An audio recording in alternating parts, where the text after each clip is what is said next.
O ministro do Supremo Tribunal Federal, Alexandre de Moraes, deu a Jair Bolsonaro 48 horas para explicar sobre a hospedagem dele na Embaixada da Hungria durante 2 dias.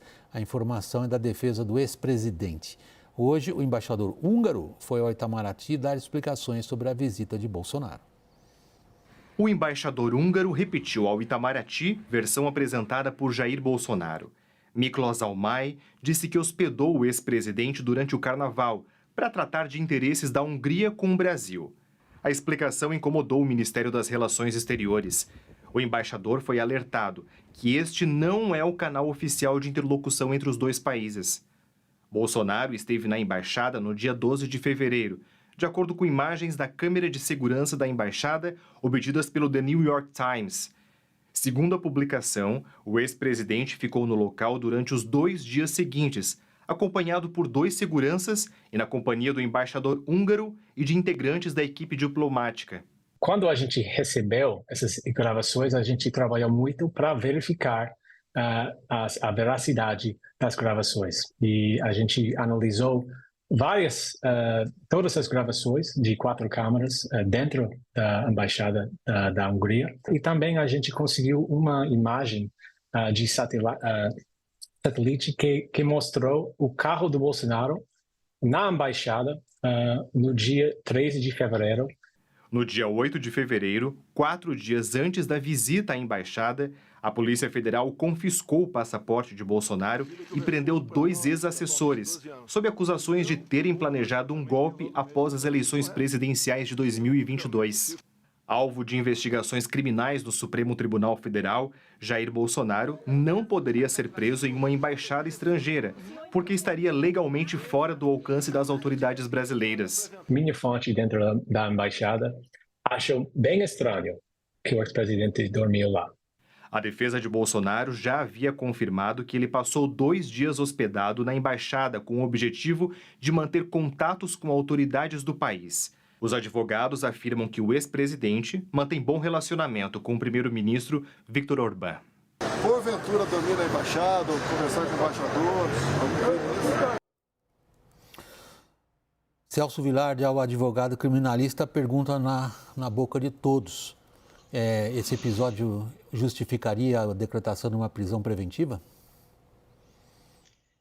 Olha, William, eu, inclusive, aqui na CNN, conversando com vocês, eu tinha dito, depois daquela operação que gerou uma busca e apreensão contra o ex-presidente, contra várias outras pessoas e prisão, que eu não acreditava em prisão preventiva contra o ex-presidente. Mas esse fato de hoje me parece bastante grave, porque, como você disse na apresentação, no início do programa, a lei penal... um dos requisitos da prisão preventiva é justamente preservar a aplicabilidade da lei penal. O Supremo tem uma jurisprudência pacífica que isso não pode ser presumido. Ninguém pode dizer assim, eu acho que tal pessoa vai fugir. Mas o fato de ele ter passado 2 dias na embaixada pode indicar uma intenção de não se submeter à lei brasileira e de um pedido de asilo e, portanto, de uma fuga da aplicabilidade da lei penal. E, portanto, hoje eu acho que ele corre o risco de uma prisão preventiva. Deixa eu só, com a licença dos meus colegas, da Thaís e do Daniel, perdoe a ambos, só prosseguir nessa linha, Celso, a gente tanto se ocupa no noticiário político brasileiro nos últimos anos de aspectos jurídicos que nós jornalistas acabamos aprendendo, que direito é interpretação também. Então, nesse caso, cabe ao juiz interpretar o episódio num sentido ou em outro? Sempre cabe, né, William? O direito, como você disse, é uma ciência humana e, portanto, uma ciência interpretativa. Você tem que interpretar os atos, os fatos da vida humana para aplicar a lei penal. Eu diria para você que o que eu tenho como experiência de outros casos e da análise da jurisprudência do Supremo é que existe uma possibilidade muito grande de haver uma interpretação de que isso foi o indicativo de não submissão à lei penal. E, portanto, hoje eu acho que o risco de prisão é concreto. Óbvio que vai depender de uma interpretação. A defesa deve estar preparando, talvez, alguma explicação para tudo isso. Arrolando, talvez, uma testemunha, tem 48 horas para explicar. Mas a chance de uma prisão preventiva aumentou demais. Daniel, desculpa, Daniel, antes ali. William, os ministros do Supremo Tribunal Federal, eu já ouvi isso de alguns deles, vinham dizendo que um dos objetivos era não transformar Jair Bolsonaro em mártir nesse processo, para que ele não fizesse da prisão um troféu.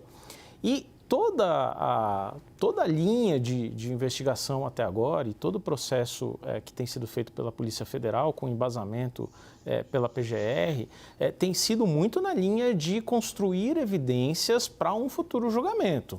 Agora, os nossos colegas do Portal Metrópolis levantaram que, em agosto de 2001, Alexandre de Moraes, ao analisar o caso de Daniel Silveira, ex-deputado bolsonarista, ele manteve Daniel Silveira na prisão pelo risco de fuga iminente e por ter citado, assim diz Alexandre de Moraes em sua decisão, a possibilidade de que ele se asilasse em outro país, conforme indícios obtidos pela investigação. Ele não cita em quais países.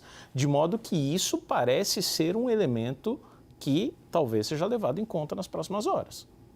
Você, desculpe mais uma vez, Thaís, Celso, a gente pode considerar como, digamos, uma possível linha de interpretação exatamente o que um juiz já ponderou sobre o assunto semelhante antes, que é o caso que o Daniel acabou de citar?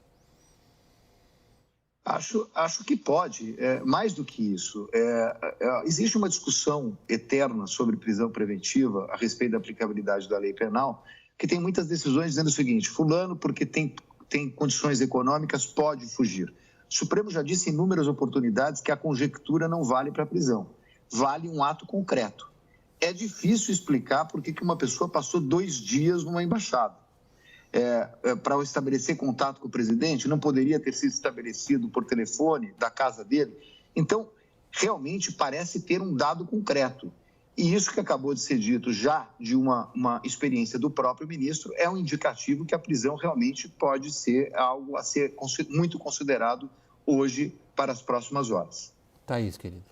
Vilares, a gente tem visto uma aceleração e um volume maior de acusações contra o presidente Bolsonaro, o seu entorno, as delações que foram feitas e os depoimentos que foram feitos na semana passada.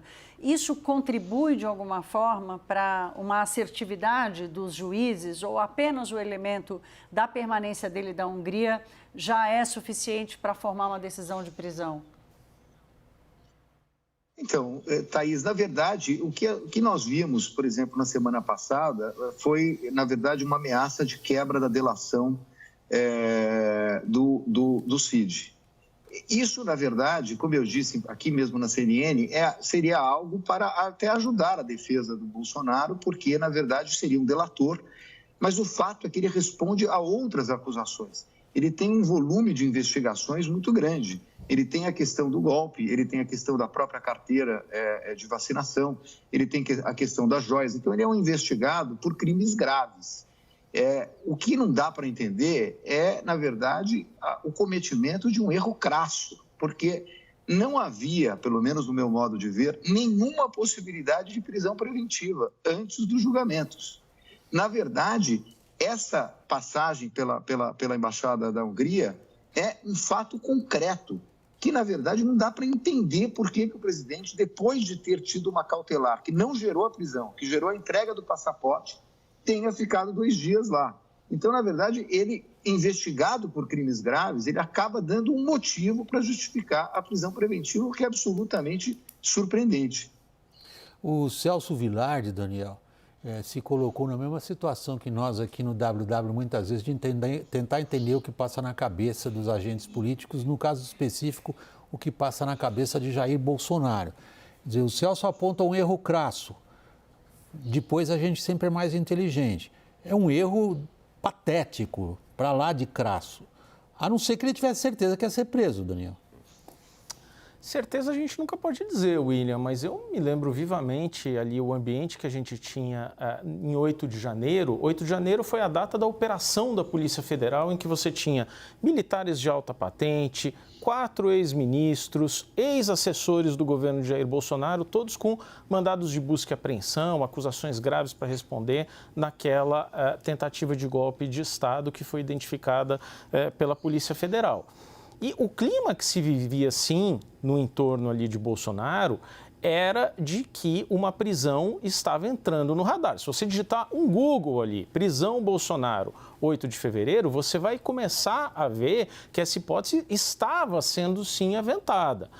Agora, fico pensando que também motivou a Embaixada da Hungria a fazer isso, porque no próprio dia 8 de janeiro, William, Viktor Orbán postou no Twitter uma foto cumprimentando Bolsonaro, dizendo que ele era um patriota herói, um herói patriota. E o próprio embaixador da Hungria, naquele momento, e sem nenhum alarde, sem que tivéssemos dado conhecimento disso na época, havia sido convocado já então pelo Itamaraty para dar explicações para a cúpula do Itamaraty. E ele ouviu claramente naquela ocasião que nenhum contato com o Bolsonaro nesses termos era bem visto, era uma prática da diplomacia. Então, isso reforça o fato de que essa conversa de, olha, se juntou ali para passar 2 noites na embaixada, para conversar com autoridades em Budapeste, que isso é conversa para boi dormir. Quer dizer, a própria embaixada da Hungria já havia sido alertada pelo Itamaraty de que isso era inadmissível. Então, quer dizer, um seminário de 2 noites para discutir as relações bilaterais não era o que de fato estava em jogo. E tem um ponto da reportagem do New York Times que eu achei interessante, que é a correlação que eles fazem entre o horário em que o presidente faz, o ex-presidente faz a convocação para a manifestação aqui em São Paulo, no dia 25 de fevereiro, e nesse mesmo dia, 4 horas depois que ele posta esse vídeo fazendo essa convocação, é que ele vai para a embaixada, ou seja, é uma decisão, o que chama a atenção disso é o fato dele tomar a decisão de fazer a manifestação e logo em seguida ir para a embaixada. Quer dizer, por que ele convocou? Aí esse é um ponto que eu quero saber do Filardes. Isso cabe como uma peça de defesa, por exemplo, de dizer, olha, se ele quisesse realmente fugir, ele não tinha feito a convocação para a manifestação e teria ido logo em seguida para a embaixada? Eu acho que é um elemento de defesa, né? É uma atitude concreta que ele demonstra que não estava querendo se furtar da lei penal, mas, como disse o Daniel agora, é muito difícil explicar por que uma pessoa passou 2 dias numa embaixada. É pouco convincente que ele tenha ido estabelecer uma relação institucional com o presidente da Hungria. Hoje, com os meios de comunicação, isso não seria necessário. Então, a mim me parece que é uma demonstração concreta de alguém que estava pensando no asilo e, portanto, se furtar a lei penal. Agora, como disse o William na pergunta que me fez, no direito sempre cabem interpretações. E eu acho que agora vai depender muito da defesa fazer uma comprovação de que que essa versão de que foi lá para conversar tem alguma plausibilidade concreta, porque, do contrário, a chance de prisão é muito grande. Sempre lembrando, William, Claro, Daniel, por favor, prossiga, Daniel, por favor. Só para lembrar que ali no dia 10 de dezembro de 2023, estamos falando ali de menos de 2 meses antes do que aconteceu em 8 de fevereiro, Bolsonaro esteve com Viktor Orbán na posse de Javier Milei na Argentina. Os dois são próximos. Na semana da invasão da Ucrânia pela Rússia, Jair Bolsonaro também tinha visitado Budapeste. Na ocasião, ele chamou Orbán de irmão de afinidade e esteve com Orbán em Buenos Aires. Conversaram, obviamente. Celso, eu ia voltar um pouquinho na questão jurídica. Grato sou à observação que o Daniel faz desse grande arco de políticos que se identificam de uma forma ou de outra num determinado pedaço do espectro, né? Lá bem encostadinho, lá no canto da direita. Celso, o detentor da ação penal será o Procurador-Geral da República, correto? Correto. O Procurador-Geral da República é o titular da ação penal. Em que medida que ele usa um fato como o de hoje? Não, na verdade, o fato de hoje ele não vai se misturar com uma eventual acusação do Procurador-Geral da República pelos fatos que o ex-presidente é investigado. O que o procurador agora, provavelmente instado pelo Supremo, vai se manifestar se existem motivos concretos para uma prisão preventiva. Se esse episódio de dormir na embaixada indica uma possibilidade concreta de fuga e, portanto, de se furtar a aplicabilidade da lei penal. E aí o Ministério Público, pelo Procurador-Geral, vai se manifestar favoravelmente ou não à decretação da prisão preventiva. Ele será ouvido e o ministro vai decidir com base na opinião legal do Procurador-Geral da República.